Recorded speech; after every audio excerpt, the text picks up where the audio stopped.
देशाचे सिटीजन नागरिक व्हाल, मग पॉलिटिशियन व्हाल किंवा तुमची इंडिपेंडन्स तुम्हाला मिळेल, हे गोष्ट तर दूरच्याच राहणार.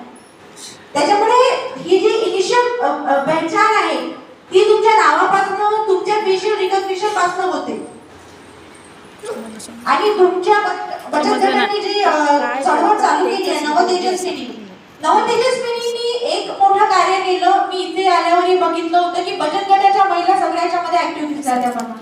मी स्वीप मध्ये निवडणुकीमध्ये काम केलं, तिथं पण मला बचत गटाच्या महिला बोलाव्या लागल्या, कारण घराघरात माझी रेंज नव्हती. त्या बायका त्यांना ओळखत होत्या, त्या त्यांना बोलवत होत्या, त्यांच्या बोलावण्यावर त्या येत पण होत्या, माझी गोष्ट पण ऐकत होत्या. एक निवडणूक अधिकारी म्हणून मला पण काहीतरी मर्यादा होत्या. मी प्रत्येक घरापर्यंत, प्रत्येक बाईपर्यंत पोहोचू शकत नव्हती. त्याच्यामुळे त्या बचत गटाच्या बायका, अंगणवाडी सेविका यांनी मला खूप मोलाची मदत केली. आणि तुमच्या ह्या ज्या नवतेजस्विनीचा जो तुम्ही हे करत आहे की सत्कार करत आहे आणि त्यांना त्याची इकॉनॉमिक इंडिपेंडन्स देत आहे, हे खूप गरजेचं आहे. मी शिकली, मी पोस्ट ग्रॅज्युएशन केलं इंजिनिअरिंग मध्ये, पण स्टील जेव्हा मी कॉर्पोरेट मध्ये जॉब करायला गेली तेव्हा पण मला असं दिसलं की इथे सॅलरी मध्ये गॅप आहे.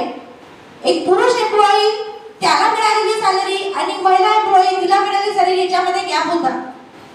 शासन तसं नाही करत, पण कुठेतरी ग्लास सिलिंग असते की या वरची कामं तुम्हाला दिल्या जाणार नाही किंवा इतक्याच हुद्द्यापर्यंत तुम्ही जाऊ शकाल, अशी मान्यता, मानसिकता अजूनही एक्झिस्ट करते. आपल्याला संविधानाने खूप अधिकार दिले. स्त्री पुरुष समानतेचं मूल्य मला वाटते शाळेत असताना मोठ्या मोठ्या पाटीवर लिहिलं असायचं, आताही असेल, पण तरी सुद्धा आपल्या डोक्यातली मानसिकता जोपर्यंत जात नाही ना तोपर्यंत काही होणार नाहीये. सावित्रीबाई फुले, महात्मा फुले हे सगळे सांगून गेले. डॉक्टर आंबेडकरांनी पण आपल्यासाठी तरतुदी केल्या. पण ह्या सगळी जी आहे ना ती घरापासून चालू करायची गरज आहे. आपल्याला मुलगा आणि मुलगी असते, त्याच्यामध्ये आपण मुलाचा आग्रह करतो. इट्स अ आयरनी. कोणती मुलगी, कोणत्या मुलगा किती सेवा करून आलं हे मला तुम्हाला वेगळं सांगायची गरज नाहीये. आपण जेव्हा म्हणजे छोट्या छोट्या गोष्टीपासून, दुधाच्या ग्लासपासून डिफरन्शिएट चालू होते की भावाला एवढा आणि बहिणीला एवढा. तिच्या येण्या जाण्यावर रिस्ट्रिक्शन्स असतात. तिला टाईमचं बंधन असते की 7 वाजता बाई तू घरी ये, मला नाही वाटत याला असेल. तिच्या शिक्षणामध्ये पण तिला फॅमिली शिक्षण दिलं जातं. तिचं होम सायन्स घे, बीए करायचं तर कम्प्युटर सायन्स घे. आमच्या ह्याच्यामध्ये एक वेगळी होती छोकरीच्या ब्रांच म्हणून, म्हणजे ज्या ब्रांचेस डेलिबरेटली छोकरीसाठी बनलेल्या आहेत त्याच तुम्ही घ्यायचं. तुम्ही सिव्हिल मेकॅनिकल नाही घ्यायचं, तुम्ही फील्डवर नाही जायचं, तुम्ही मोठे मोठे काम काही नाही करायचे. तुम्ही फक्त ऑफिस मध्ये एका डेस्क पुरतं काम करायचं आणि सॅलरी घ्यायची, घरी जायचं टाइमवर, घरच्यांची काळजी घ्यायची, सासूसासऱ्यांची, नवऱ्याची. आणि घरी तुम्ही कसा किती मोठे अधिकारी, पण घरी तुम्ही सर्वंटच आहात. तुमची साहेबगिरी घरी ऑफिस मध्ये ठेवून या, असं मी ऐकलं होतं एका ठिकाणी. आणि थँक्स टू माय पॅरेंट्स, त्यांनी माझ्यासोबत भेदभाव नाही केला. अजूनही मला स्वातंत्र्य आहे चॉईस करायचं. तुम्ही बघितलं असेल आता छावा पिक्चरची थोडी रेलचेल चालू आहे. एक मराठी मूवीचं ट्रेलर बघितलं तुम्ही, स्थळ म्हणून. त्याच्यात ती शिकलेली पोरगी शिकवून आली होती. तिला आपला नवरा चॉईस करायचा अधिकार नव्हता. घरचे म्हणतील ते, आणि नॉट ओनली घरचे म्हणतील ते, म्हणजे मी इमॅजिन नाही करू शकत कोणीतरी बसून आपली जज करून राहिलं की तू कशी चालते, तू कशी बोलते, तुझं शिक्षण काय, तुझा रंग काय.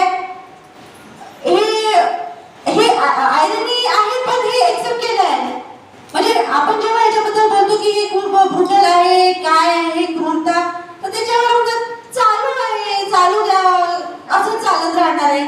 आणि हे बदलण्याचा जिम्मा फक्त महात्मा फुलेंचा नाहीये, हा बदलण्याचा जिम्मा तुम्हा आमचा पण आहे. आपण सुरुवात घरापासूनच करायला हवी आणि स्वतःपासून करायला हवी.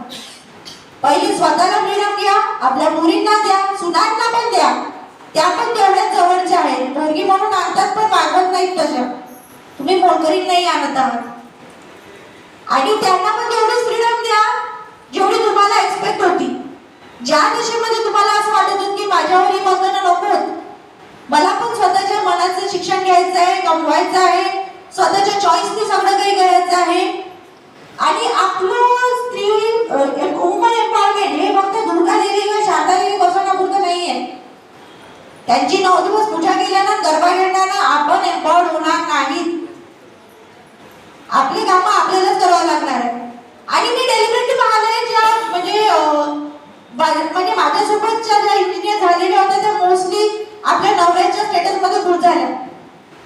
मला खुश व्हायचं नव्हतं पण मी इथपर्यंत घ्यायचं झालं. तर त्याच्यामध्ये त्यात वाईट असं म्हणता येणार नाही, पण तुमचं शिक्षण, तुमची स्किल, तुमची बुद्धिमत्ता तुम्ही स्वतः कुठे केली आहे. इंस्टाग्राम, फेसबुक तर आहेच आहे, सोबत ज्या सिरियल येतात टीव्हीवर त्या कोणत्याच करायच्या असतात. फार काही इन्व्हॉल्वमेंट नाही करत ना, मला वाटतं घरचे भांडणं त्याबद्दल. आणि त्यांच्या ऑडियन्स तुम्हीच असतात आणि त्या डेलिब्रेटली तुमच्यासाठी बनवलेल्या असतात की तुमची मानसिकता बस तिथपर्यंतच ठेवायची आहे, याच्या पुढे तर काही विचारच नाही करायचा. So my God, please kind of serial, ज्या सिरियल तुमची मानसिकता मोठीत करतात त्या सिरियल किंवा कोणतेही असं साहित्य वगैरे आपल्याजवळ आणायची काही गरज नाहीये.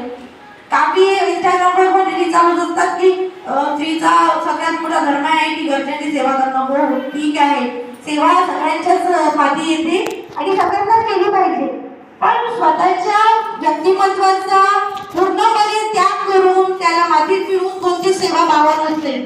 देवही पहिले सांगतो की पहिले स्वतःची इच्छापूर्ती करा, स्वतःची सेवा करा. मनातच देव आहे, तुम्ही समाधानी तर सगळं समाधानी. आणि ह्या ज्या डोमेस्टिक व्हायलन्स किंवा ब्रुटल रेप किंवा डावी ह्या सगळ्या गोष्टींमध्ये कायदे आहेत, पण ते कायद्याची रेट 5% पेक्षा कमी कमिशन रेट आहे त्याचा. का बरं? कारण की आपली मानसिकता नाही आहे तशी. आपण म्हणजे गुंतवणूक कोणत्या बातम्या येतात ना असे वाटतात की हा हे तर होतच राहते, इट्स बाउंड टू हॅपन, असं होतच राहील. पण नाही, हे रोखण्यासाठी खूप मोठी चळवळ करणारे करतच आहेत, पण त्या चळवळीमध्ये आपण त्याचे मेन प्लेयर्स आहोत. तुम्ही घरापासून सुरुवात करा ना तर कोणाची हिंमत नाही असं काही करायची.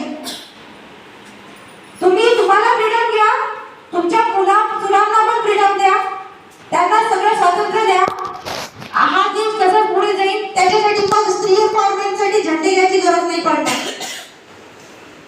आणि तुमचा जो हा कार्यक्रम आहे, तुम्ही जो स्वतःच्या बचत गटांच्या सक्षमीकरणासाठी लावलेला आहे, मी त्याची खूप सराहना करते. आणि शासनाकडनं आमच्या ऑफिसकडनं जे काही मदत होऊ शकेल आम्ही नक्की करू. थँक्यू.